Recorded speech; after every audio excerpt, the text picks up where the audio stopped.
World War II ended in 1945, and somehow, that's the reason your house, or your neighbor's house, or basically every house in America, got massive. I'm not exaggerating. The math is direct. World War II ends, and within a few decades, the average American house nearly triples in size. Not because people needed more space, not because families got bigger, they actually got smaller, because of one war, one decision, and 12 million soldiers who needed somewhere to live fast. Let me show you exactly how a global war turned into the reason your house has 3 bedrooms instead of 1. In 1945, 12 million soldiers came home from war, all at once, all needing a house, all needing a job, all needing proof that the sacrifice was worth it. If the country failed to deliver, America risked something worse than losing a war. It risked losing its own people's trust in the system they just fought to protect. So the government had to do something fast, something that would house 12 million men, beat communism, and keep the economy from collapsing, all at the same time. What could possibly do all three? You'd think the answer was money. Just print cash, hand it out, problem solved.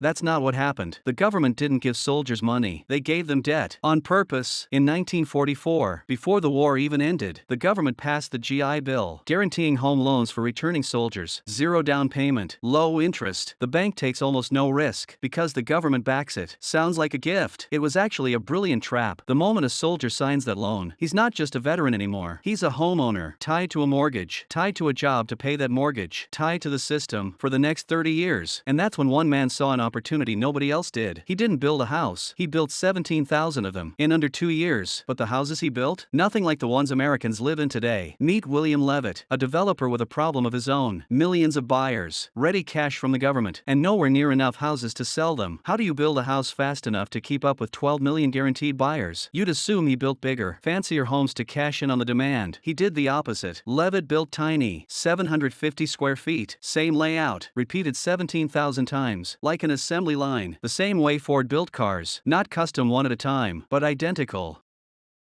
Levittown was born, the first mass-produced suburb in American history. And it worked, because it wasn't about the size of the house. It was about who could finally own one. For the first time, owning a home wasn't a rich man's privilege. It was a regular soldier's reward. But Levitt's tiny houses are not the houses you picture when you think American dream today. Something happened next that turned 750 square feet into 2,700. And it didn't happen in a courtroom or a bank. It happened in a kitchen. 1959. The Cold War. America and the Soviet Union, locked in a battle for the entire world's belief system. Capitalism versus communism. No bullets, just propaganda. How do you win an argument with no weapons? No war, just two systems trying to prove who treats their people better? You'd think the moment that mattered most happened on a battlefield, or in a speech, or at the United Nations. It happened in a kitchen. Vice President Nixon stood inside a model American home, built specifically for an exhibition in Moscow, face to face with Soviet leader Khrushchev. He pointed at the washing machine, the fridge, the size of the kitchen itself, and said, "This is what capitalism gives ordinary people." A house wasn't shelter anymore. It was a weapon in a war with no bullets. And once a house becomes a weapon, the only way to keep winning is to make it bigger. Again, and again, and again.